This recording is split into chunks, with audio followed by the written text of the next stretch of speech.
Hey, beautiful people. Andrew the Realtor here with my May 2023 GTA wide housing market update. And this one's very going to be very interesting. I'm going to show you some our news articles that'll utterly contradict each other, and I'll tell you exactly why that is. So let's get right back into it. So here we are. Minimize myself here. So big the big takeaway today is buyers competition is strong. You have to know the numbers. So it's something we're going to talk about shortly. Tell you specifically what those numbers are that you need to know.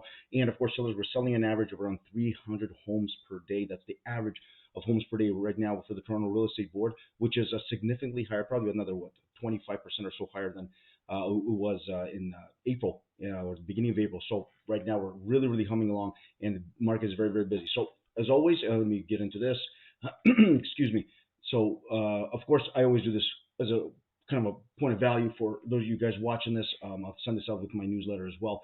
The intent is always to provide value to you guys and make sure that you're getting the proper information. Again, I'll show you why that's very important, because it's stuff that you might see in the media, news articles, and those kinds of things. So please hit like and subscribe. I don't get anything for it. If you're watching this on YouTube especially, all that does is allow you to know that whenever the next housing market update comes up, and or possibly listing or something like that you might find interesting, or maybe an update on the inflation numbers and those kinds of things. So I also have that program software that allows you to know which if the neighbor's house goes on the market, and it also allows you to know what it's sold for. Something that's very important. I find in the past month, I think a few of you took advantage of that, so that'd be very good.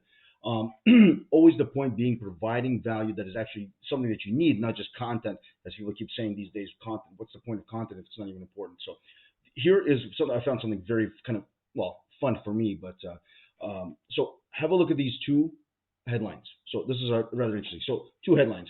One is CBC predicts continued decline in Canadian housing market. That was interesting. That was literally just the end of April, right there. And just a week later, less than a week later, really, some different article, different writer. 57% of GTA neighborhoods are in overbidding territory. So these easily contradict each other. So one of the interesting things, and I don't want to harp on something or a group that has consistently made problems or consistently been wrong, but CMHC has been wrong so many times, so much ridiculous. Some of us in the industry are starting to think that maybe they're doing it on purpose, like they're doing some sort of underwater 4D chess, and we're all playing checkers. They're way ahead of us in some sort of master plan of misinformation. But overall, honestly, I think they're just wrong. As a matter of fact, excuse me, probably the only accurate thing with that headline is that the fact that there was a decline, just it's not in 2023. It was in the very beginning of 2023, in January and February, and it's long gone, and the market's humming right along. In fact, you'll see the numbers shortly. So one of the interesting things about this is actually very true. This is opinion, which is clearly wrong, but this actually is very true. These are actually according to numbers, and there are a lot of bidding wars. There are a lot of situations where there are multiple offers on one property. Very interesting. Clearly the opposite of what this is. So I'll show you this specifically. These are the hottest areas, top 5 hottest areas, I should say, in the GTA, according to some stats last month, April. And what's interesting is when you look at overbidding, heavens, look at this. Now, guys, I'm just showing this to show you that the market is particularly busy, particularly hot, as a hot spring market should be and usually is. These asterisks show you here, look, overbidding does not mean that you go into Raymondville, an area I actually know very well. You notice 3 of these areas are in Markham. It doesn't mean you go into Raymondville, you see a price, and you go, okay, well, I just add 24%, and that's where it's going to end up, or that kind of thing. No, that's not the case. These are averages. These are averages clearly of properties that are listed lower than market value for the purpose of getting a bidding war. Now, not everyone likes that. I don't always care for it. However, it's a thing. Sellers like it. That's the whole reason to do it. It's not like realtors can force sellers to do something. But keep that in mind. So this is take this with a grain of salt in terms of the actual numbers. But know this.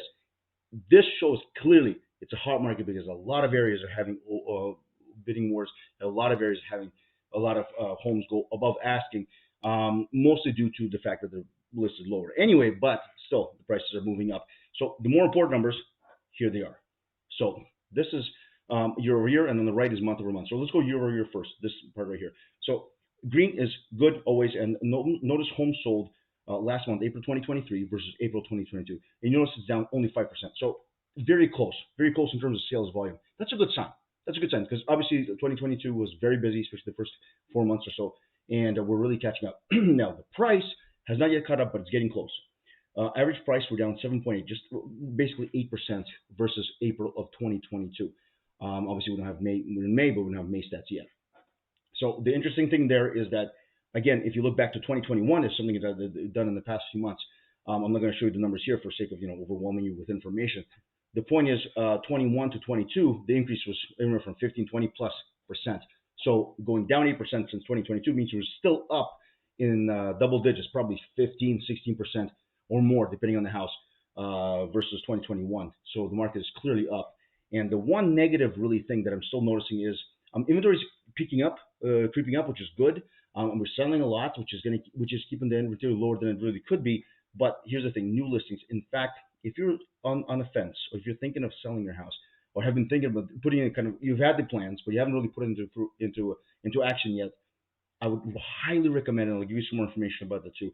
The main thing is, I mean, new listings were down, tremendously so. So we need more people to put their house on the market if they wanted to, and because inventory is decent, but really we need more new listings because we are selling quite a bit. Now, that's again, if you look at the average prices here, they're all about 8 to 9%, with the exception of townhomes down the least. Again, compared to 2021, we're way up. So the market is strong. I'm thinking probably by fall we'll probably already be at the 2022 rates and maybe even higher in terms of price, never mind sales volume. So interesting thing here is, let me move myself here. This is month over month. And notice from March 2 months ago to April last month, up 4% in terms of price, average price. Homes sold, obviously, yeah, April to March, yeah, it's going to be busier. We're picking up more and more, selling more and more months per day on average. But a 4% increase on a month over month basis is significant. You might remember that month over month from February to March of this year was also, I think it was 1 or 2%, something like that. So there's a consistent climb up. From July of 2022 till about January, February, the market was up and down. Fairly stable price wise. But then since prices have started going up towards the end of February into March and now into April, we're seeing a trajectory, an upward trajectory in terms of price, and that's going to keep happening. The other thing is that correlates with this, obviously, in terms of prices, average days on market. Property days on market, never mind the listing, forget all that. Property days on market is down 11% from 27 to 24. So even 3 days is significant because keep in mind, average days on market means one house that sits on the market for like 5 months for whatever reason, maybe it's overpriced or something, and then you add that into the average of 5, 6 other homes in the same area that sold for under a week. So that's average. Always keep that in mind. So that's a big deal. So price up, average days on market lower, and the issue lies in not enough new listings. So what's going to happen with the price? It's going to keep going up. So those are the numbers for this last month. Inflation numbers. We don't yet have the inflation numbers. I made an asterisk here. April 18th. The April 18th numbers. The update. Oh, that's the next update. Will be on April 18th. Will be in May. So I'm still waiting on to find out when those numbers will be. But look at these numbers over here. March 4.3. I'm guessing, personal guess, that April numbers are probably going to be somewhere around, let's see, probably like high threes, probably maybe 4, maybe 3.8, 3.9, something of that nature. So the point is, we may very well be, towards the end of 2023, we may very well be towards maybe around 3% inflation, which you might remember, I've been hammering this quite a bit. Inflation and interest rates have been tied together in terms of politics, in terms of politicians, in terms of Bank of Canada. Those two things have been tied together. So interest rates and inflation. As inflation has been coming down, you'll notice twice now that Bank of Canada has not increased rates, even though the U.S. has. Just recently, it went up another quarter, I believe. With the inflation rates going down the way they are right now, way lower than the U.S., for example, there's a possibility, my prediction in the beginning of the year, some of you remember, was that the interest rates will actually go down in the summer of this year, as early as the summer of this year. I might not be correct with that. I'm not sure. I'm still kind of holding out hope for that. However, many more people are now saying that it might happen towards the latter end of 2023 in terms of maybe a small drop, maybe a 0.1, maybe a 0.2, nothing major, not probably even a quarter, but a tight drop, a little drop, which will not only help lenders probably have better products in terms of interest rates going down for their products and mortgages, but also allow for more buyers to get in the market as well, because that always slight drop in interest rates will definitely peak the demand, and the demand is already strong to begin with. As there's you guys have seen the immigration numbers from my videos before, and you guys see the kind of demand that's been happening now. We're selling again on average of about 300 homes per day put to the real estate board. So, guys, quick summary about the market. Trying to keep this somewhat quick and simple. Buyers or those thinking of making a move. in terms of purchasing specifically. And I did mention a lot of this last month. Forgive me, but I'm reiterating some things. Some things are new. Still a great time to buy. It really is. You missed out on the ground floor. That's some things we have to live with. January, February was a time to buy. I was harboring it then. I was mentioning it then. I was mentioning it towards the end of last year. Not all of you obviously took advantage of that. That's okay. Yeah, life is but you do have to know your numbers if you're going to be in this market right now. You can get in right now. You can still get in, not the bottom floor, but darn close, because the trajectory is upward in terms of price. But you have to know your numbers, meaning that you have to know what you're pre-approved for. You really have to know your financing in place. Have it done in place by a professional, but mortgage professional. It's very important. Honestly, it's one of the biggest time savers in general.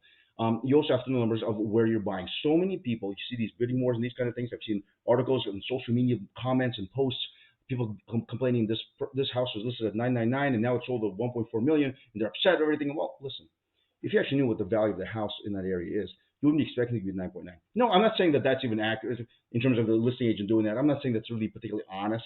But the point being, if I'm a realtor, and frankly I should be, well, you would know the value of that house. You would know the value that 999 is not 1.4 or 1.3 or something of that nature. So the point being, you have to know those numbers. You have to know your own numbers as well. So to reiterate, generally, it looks like prices are going up. Trajectory is upward. I've shown it to you month to month, this month and last month. And there may be slightly less competition in the summer, something that I sometimes throw out to people, not to get those people who are currently ready and should be looking to wait and sit on their hands until the summer. No, that is not the case. You really should be actively looking out there, looking for properties that you like and taking action on those. However, in the back of your mind, understand, look, if I miss out here or there's multiple offers a couple of times in the summer, not the prices are lower. The prices are not going to be lower, but there may be less competition. So keep that kind of in the back of your mind, just in case if things don't work out this way, or maybe for life reasons you're not ready to enter the market, but you'd like to enter the market sometime soon. Keep the summer in mind. If you have questions about the summer specifically, give me a shout. I'll give you some information about that. So sellers, similar stuff towards the bottom there. But look, I mentioned before, selling an average of about 300 homes per day. So listen, that's way higher than it was in April. Certainly higher than it was in March. Way higher than it was in January. So huge increase in terms of sales volume. And obviously, as you've seen, trajectories upwards in terms of price. So many homes. This was actually great news. I was enjoying seeing this. Many homes that didn't sell before sold last month. So April, I saw a bunch of stuff that was sitting on the market in the fall and early winter last year, and in the beginning of this year, they sold in April. And we're talking homes anywhere from sometimes $2 million up to $4+ million. So that's a good sign. That's a good sign of a very strong demand and healthy, busy spring market. So, and also notice many new listings, again, in very high, to moderate to high price ranges even. It sell less than a week. So clearly there's interest. I'm not saying everything sells that way. However, a lot of things do, especially towards the lower end, under $1 million, that kind of thing. So remember that you're also, sellers, remember that you're also probably buying in the same market. So that's important. You have to have a strategy in place. And to have that strategy, last part here, you have to know your numbers. For a seller, the numbers are a little bit different. They're not only what you can afford in terms of your purchase. You have to know how much value you have in your home, what you could sell your house for. Then you have to know days on market for your area. You have to know days on market, the areas you're looking in to purchase. And then those numbers will tell you how much you can afford to buy, how much you can get for your house, which tells you how much you can afford to buy. Tells your mortgage professional how much of a mortgage they can give you or lender can give you. And it tells you, does it make more logical sense to buy first or sell first, depending on days of market and that kind of thing. As well as, I might add, taking your psychology into play as well, because not everyone's comfortable not knowing something for certain, and hence they like to sell first. So there's a lot of stuff in that aspect that could be discussed. I'd love to sit down with you, form a game plan. So let me know, give me a shout if you have questions about that. If you're thinking about entering the market, you're not sure about buying first, selling first, or really even how to get started. I've worked from people who have owned 6-7 homes, and I've worked with people who've never owned a home before, first-time home buyers, up and down the gamut, from immigrants to the person that is born here and owns several homes. So love to help. That's kind of the end of the May update. I'll certainly catch you guys in the beginning of June with the May numbers. I have a feeling they're going to be very good. Any questions, feel free. As always, it's all about value for me. I want to give you guys valuable information, not just random content. No chat GPT here. This is all my stuff. Hit like and subscribe. Feel free to comment if you have any questions. Comment to the videos. In the definition, the description of the video down below, you'll find information about the software that allows you to find out what your neighbors are selling for, what your neighbors are on the market for. And again, if you have any questions, there'll be a link there as well that you can ask me. So until June, guys, take care of yourselves, and I'll see you soon.